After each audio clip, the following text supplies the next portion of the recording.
Washington, the director of the CIA met with the Taliban's top political leader in Kabul amid the ongoing effort to evacuate people fleeing their takeover of Afghanistan, US officials said Tuesday.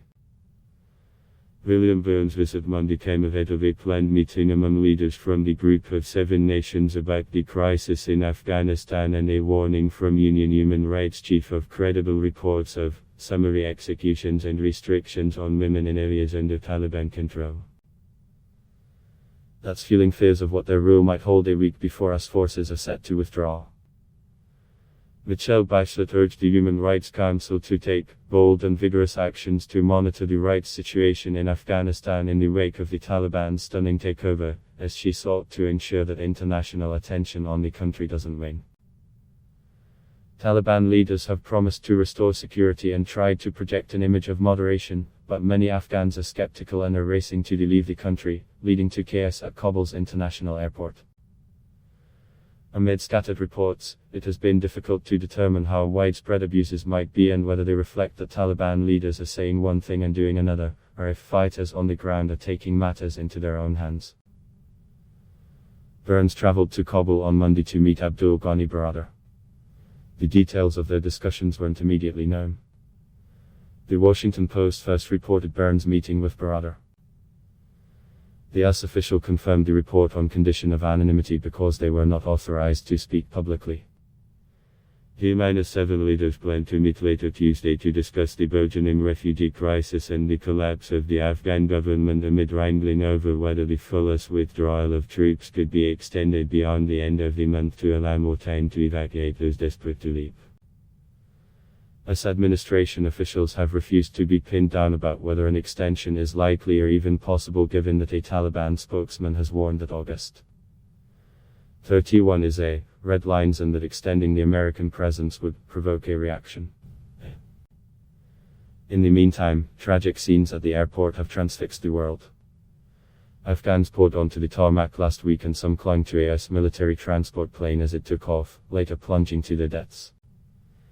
At least 7 people died that day, and another 7 died Sunday in a panicked stampede. An Afghan soldier was killed Monday in a gunfight. On Tuesday, Bachelet called for strong action to investigate reports of rights abuses.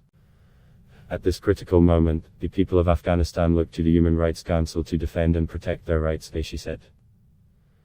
I urge this council to take bold and vigorous action, commensurate with the gravity of this crisis, by establishing a dedicated mechanism to closely monitor the evolving human rights situation in Afghanistan.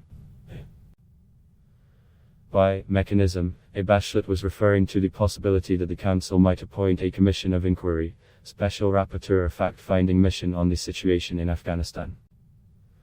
While advocacy groups like Human Rights Watch echoed such calls, a draft resolution at the Council stopped far short of intensified scrutiny and appeared to push back any deeper look at the rights situation until next year. Bachelet cited reports of summary executions of civilians and former security forces who were no longer fighting, the recruitment of child soldiers, and restrictions on the rights of women to move around freely and of girls to go to school.